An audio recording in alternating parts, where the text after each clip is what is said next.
Hi everyone, and welcome to the second of my 2 videos, which are part of my package of free resources that I put out there, which I hope you'll enjoy and benefit from.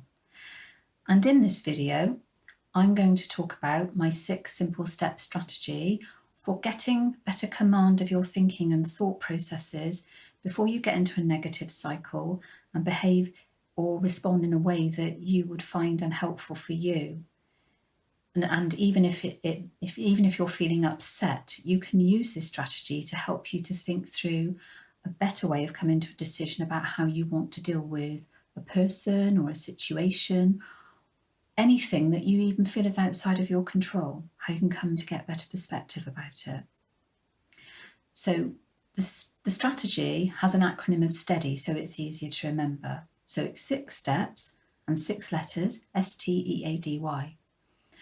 And it's just coming up on the screen now, so we can run through it very briefly together. Right, so here it is. 6 simple words. Number 1, stop. Number 2, think. 3, engage. 4, act. 5, downtime. And 6, yay.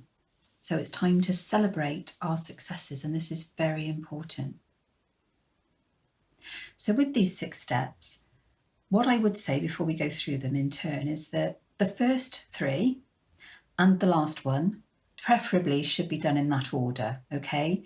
But the steps 4 and 5, act and downtime, they can be done in any order, and it will really depend on you, how you're feeling, the situation you're dealing with, in terms of how you need to handle that and how you want to handle it. So this isn't telling you how to do anything, it's giving you a suggested framework, a strategy, which might help you to just keep in better control of things before they get out of control and make you feel really, really awful. Okay, so let's go through them one at a time. So if you end up in a situation that's starting to upset you, it could be a person, it could be any situation, it could be a situation at work where you're responding to something is making you feel bad, then it's time to start thinking about utilising this strategy. Okay, so stop. Just stop for a moment and just ask yourself 2 questions. Do I like feeling like this? And would I prefer to be in better control of this? And hopefully the answers to that are no, I don't like feeling like this, and yes, I would like to be in better control. Great. So now it's time to think. Remember what I said in video 1? When Mr. Fear and Emotion come in through the front door, Mr. Logic and Reason run out the back window. So I really need you to start thinking. Is this the truth? Do I have all the facts? Am I really in danger here? Because what's actually happening to you is that you're going into that part of your mind that I talked about in the first video that actually is starting to think it's under threat. Yeah? But are you really under threat? Are you just tired? Are you just not thinking this through logically? Yeah, so think, look for the truth and look for the facts, because sometimes we're very good at, in fact, we're brilliant at self-deprecating language. We would not speak to another person in the way we speak to ourselves sometimes. Yeah, so if you're getting down on yourself, for example, is it true? Because sometimes when you are attacked personally by another person, you take to heart what they say. 1, that's their view of the world. 2, they're saying something when they're angry, so it may not be what they would say when they're not angry. And 3, is it really true that you're that bad of a person? Do they know you that well? So you see where I'm coming from with this. Just think. So then the next step, step 3, start to engage. So what do I mean by engage? Well, what can I do to get back in control? Remember, you have choices. If you're in a difficult situation, you can choose to walk out of the room. You can choose to walk away. But one of the things I would urge you to do is what I do. It's a little trick that I do for myself, and I've done it very effectively over the years, is that when something or someone has upset me, I will keep asking myself the same question over and over again. Why am I feeling upset? Why am I feeling anxious? Why am I feeling low? Why has it triggered this response in me? What is it about that interaction or that particular thing that has caused this reaction in me? And yes, in the beginning, I'll get all sorts of emotional claptrap come up, like, well, they're just a horrible person, or they're always like that and they're never going to change, or ugh. But then if you keep with it and you keep asking yourself that question, as you calm down, you will get more clarity and you will get that perspective, which is so important. And you will end up finding that you feel this way because somebody has been disrespectful. They've used very rude language. They've tried to belittle you, or whatever that might be, or whatever that might be about the situation. I remember when I used to have a boss that was constantly emailing me with one thing after another. And I used to get really stressed about this. But I actually had a good talk with him and said, I can't do all of this. So what are the important things? Which is your priority for today? And I'll focus on the others when I have more time, but I can't do all of it.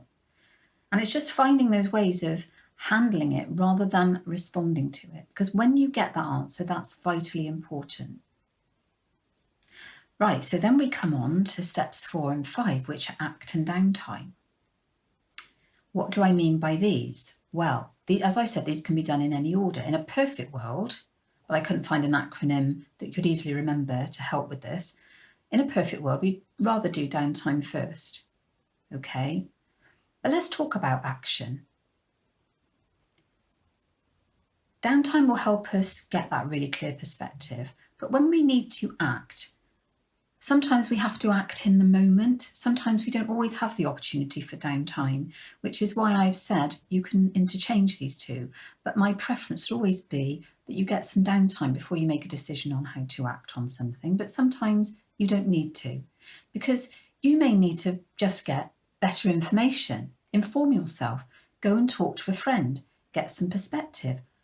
What do you think of this? Am I being unreasonable?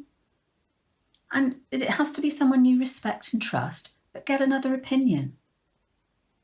But any action is better than no action and no decision, because action means you've come to a decision. Okay, and that decision is vital because the more appropriate the decision, the better the outcome will be for you. So let's just use the example of that horrible person you've had an argument with and you're really upset with them, but you decide not to continue the argument and you walk away. But you think maybe you have some downtime and you will come up with some options from which you can make a decision.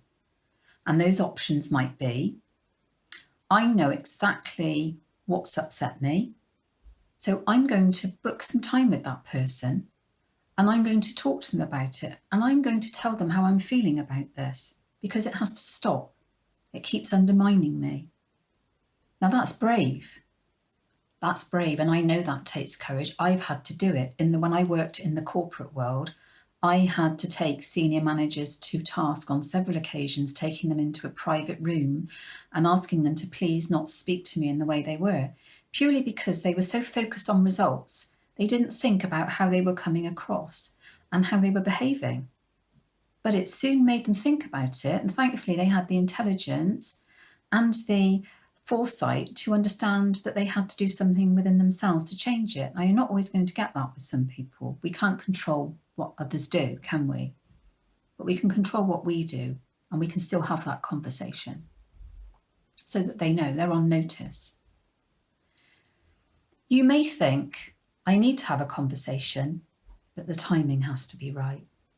And that's absolutely fine as well. You don't have to go off and act, but you can come to a decision. When an opportunity arises, I'm going to have that conversation. And I've done that successfully on many occasions. Or you can even decide to let it go. Do you know what?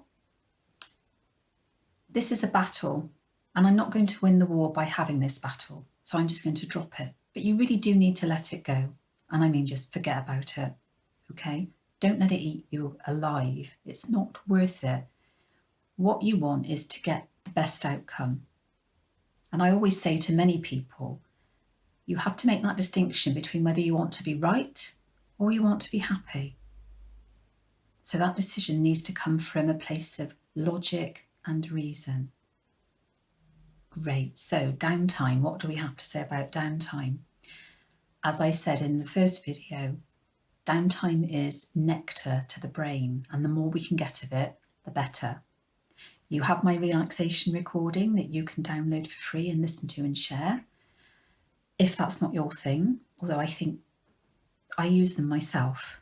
In fact, let me tell you a little story about this. When I recorded it, I wrote it all from scratch, and I was going through a period of a couple of weeks where I was having a really bad headache, and this headache would keep coming and going, and no tablets would shift it. And I don't like taking tablets. It was a last resort for me to take tablets, but it would not shift. It was always there and it kept coming back. So I thought, I know, I like to test out the tools and resources I put out there to make sure they're of benefit. I lay on my couch and I listened to it. It's about 25 minutes.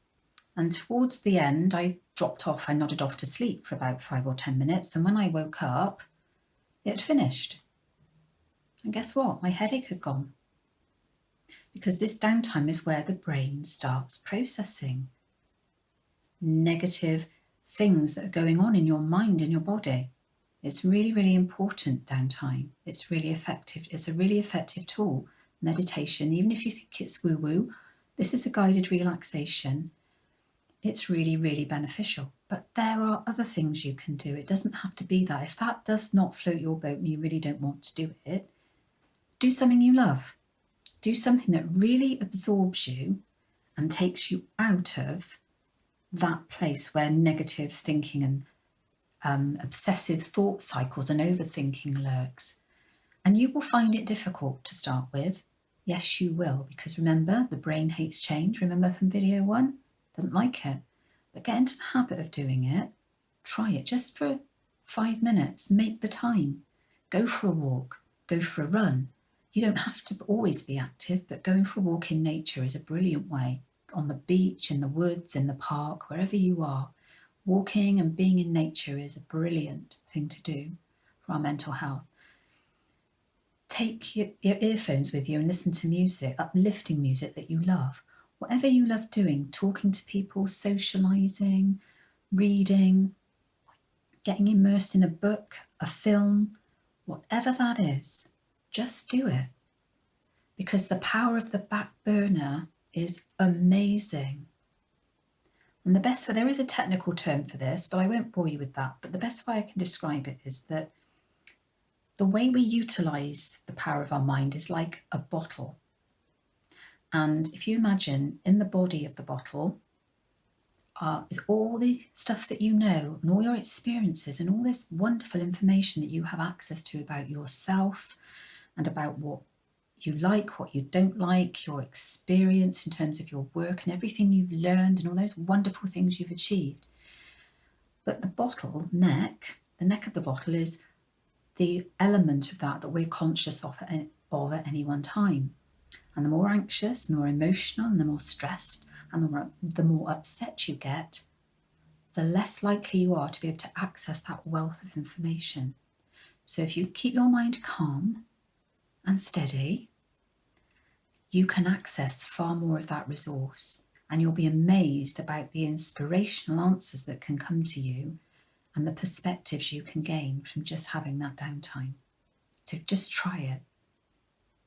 And final step, yay, celebrate. Pat yourself on the back. Celebrate those successes because the brain loves reward through achievement. It will reward you for achievement with dopamine and endorphins and all the good things you need, serotonin. It will reward you and make you feel so much better. And this is not easy. It's about getting into a new habit.